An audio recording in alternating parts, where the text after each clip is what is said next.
अब 2024 में वाराणसी से शिखंडी बनकर मोदी जी को चैलेंज करने के लिए उतरी थी, गंगा पुत्र को ना। हाँ, गंगा पुत्र को चैलेंज करने के लिए उतरी थी, है ना। तो इट मींस कि आपकी महत्वाकांक्षा तो बहुत क्लियर है। जिस व्यक्ति की महत्वाकांक्षा राजनीतिक है वो इस पद पर नहीं बैठ सकता जिस पर आप बैठ गए। अब आपको मैं क्लियर कर देती हूँ इस बात को भी। पहली बात तो मैं महत्वाकांक्षी हूं नहीं, है ना। अगर मैं महत्वाकांक्षी होती तो शायद वो गंगा पुत्र के ऑपोजिट में मैं खड़ी थी, नहीं तो उस गंगा पुत्र को मैं आशीर्वाद नहीं देती, उस गंगा पुत्र को मैं तिलक नहीं करती, उस गंगा पुत्र की मैं आरती नहीं उतारती वहां पे। वो सारा टाइम्स नाउ के पास है वीडियोस कि मैं नरेंद्र मोदी प्रधानमंत्री जी की मैंने आरती, तो जैसा उन्होंने कहा कि लाइमलाइट के लिए आप करती हैं कि चुनाव में टोटली रॉन्ग। वो तो देखिए जितनी ये 5 उंगलियां है, एक जैसी नहीं है, सबकी सोच, सबकी मेंटालिटी अलग है, सबके क्वेश्चंस अलग है।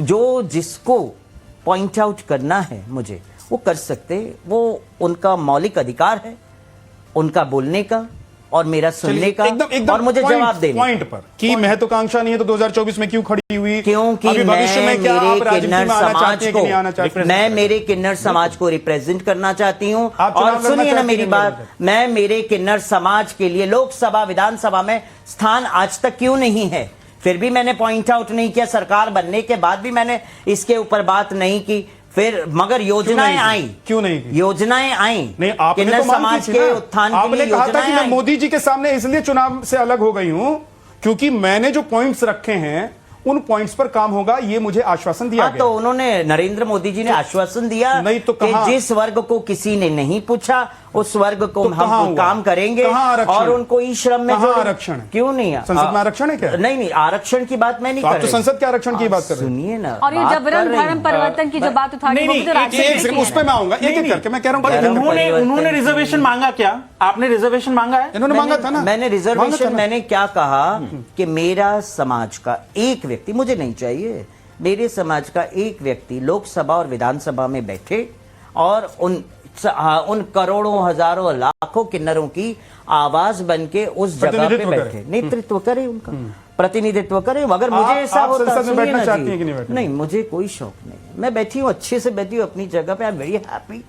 देखिए, आप अपने समाज को आगे बढ़ाना चाहती हैं और समाज को आगे बढ़ाने के लिए महत्वाकांक्षा उनकी पूरी करना पड़ेगा, तो आपको तो महत्वाकांक्षी होना चाहिए और आपका है ही नहीं। तो कैसे आप उनके पूरा करेंगे महत्वाकांक्षा? अभी आपने कहा आपको पैसों की जरूरत है, आपके पद की जरूरत है। पैसे की जरूरत नहीं, मेरे पास पैसे नहीं है, ये बोला। पैसे होते जरूरत की तो बात ही नहीं है, मान्यता मिल जाती। और जरूरत होगी तो आप जैसे लोग बैठे ऑटोमेटिकली झोली में डाल के चले जाते, तो मुझे जरूरत किस चीज की है पैसे की? आप ही तो हमारा समाज है जो हमारा भरण एक चीज क्लियर कर दीजिए। देखिए, आज धर्म संकट के मंच पर आप एक बात क्लियर कर दीजिए कि आप राजनीतिक मंशा आपकी बिल्कुल नहीं है, महत्वाकांक्षा नहीं है, आप चुनाव लड़ना नहीं चाहती हैं, या मौका मिलेगा तो, क्योंकि देखिए मैं रिकॉर्ड करके रख लूंगा, आप चुनाव लड़ना चाहती हैं आने वाले सालों में कि नहीं लड़ना चाहती? देखिए, ये तो समय और वक्त बताएगा। बिल्कुल। अच्छा, ये कैसे समय और वक्त बताएगा? मैं कह रहा हूं, मैं रिकॉर्ड करके रख लूंगा।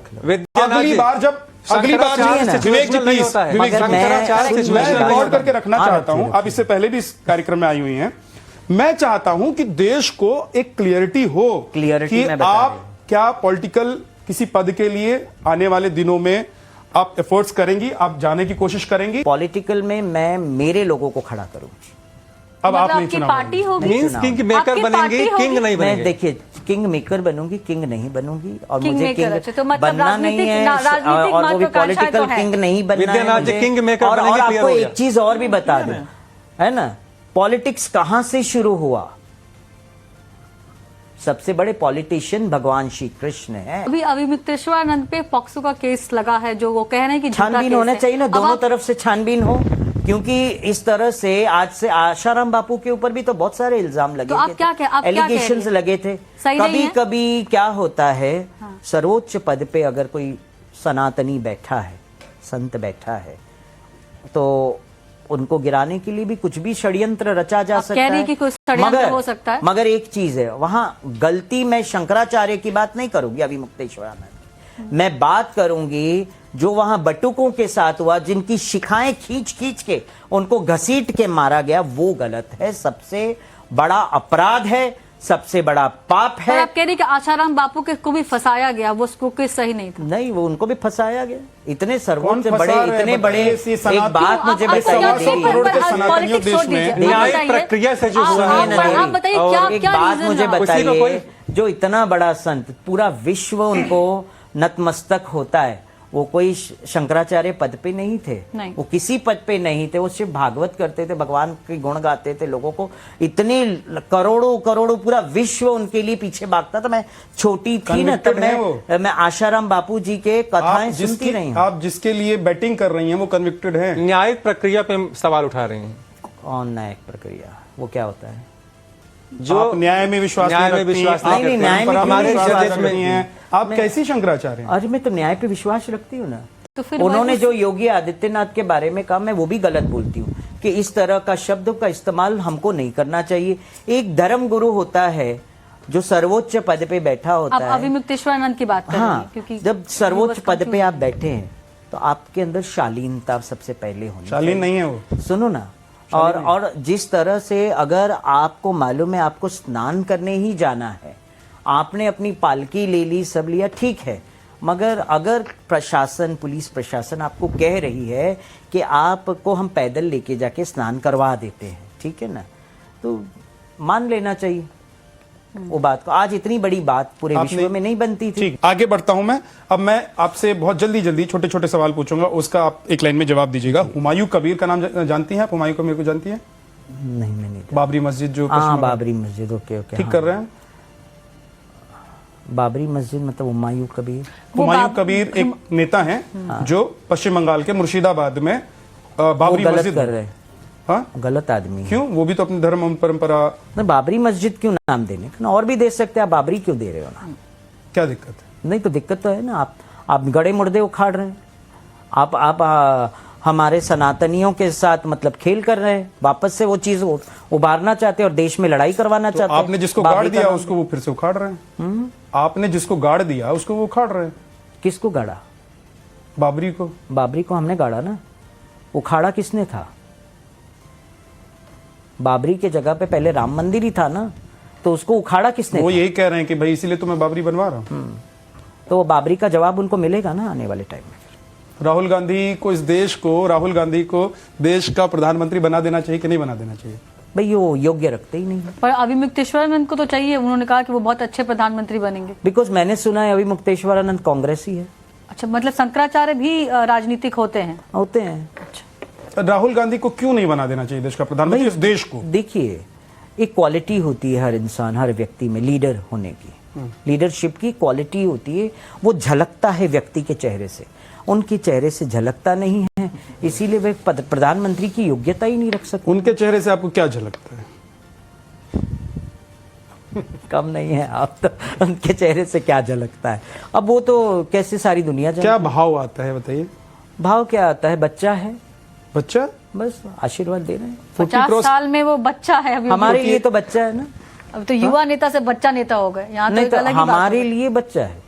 हम आपके कितना लिए तो सब बच्चे हैं। हमारे लिए सब लेकिन बच्चे, वो तो हम उनको उनको भी बच्चा ही बोलेंगे। नहीं तो वो सही, देखिए, वो आप उसको उनको क्यों आप बच्चा बोल रहे हैं? इसलिए क्योंकि आपने बोल दिया है कि मैं शंकराचार्य हूँ, या आप इसलिए बोल रहे हैं कि उनके व्यवहार, उनके स्वभाव, उनकी वाणी से आपको लगता है कि बच्चे हैं? हम धर्म गुरु है, हमारे लिए सब बच्चे हैं, तो वो भी बच्चा है। योगी तो आप अपने बच्चे को देश का प्रधानमंत्री नहीं देखना? नहीं दिख सकते, योगी क्योंकि उसमें योग्यता नहीं है ना। योगी आदित्यनाथ जी में आपके प्रधानमंत्री के गुण दिखते हैं? देखिए, अब आप जो बात कर रहे हैं ना, वैसी बात नहीं करनी चाहिए आपको, है ना। योगी आदित्यनाथ जी की जो क्वालिटीज है उस हिसाब से वो मुख्यमंत्री है, वो सही अपना कार्य कर रहे हैं।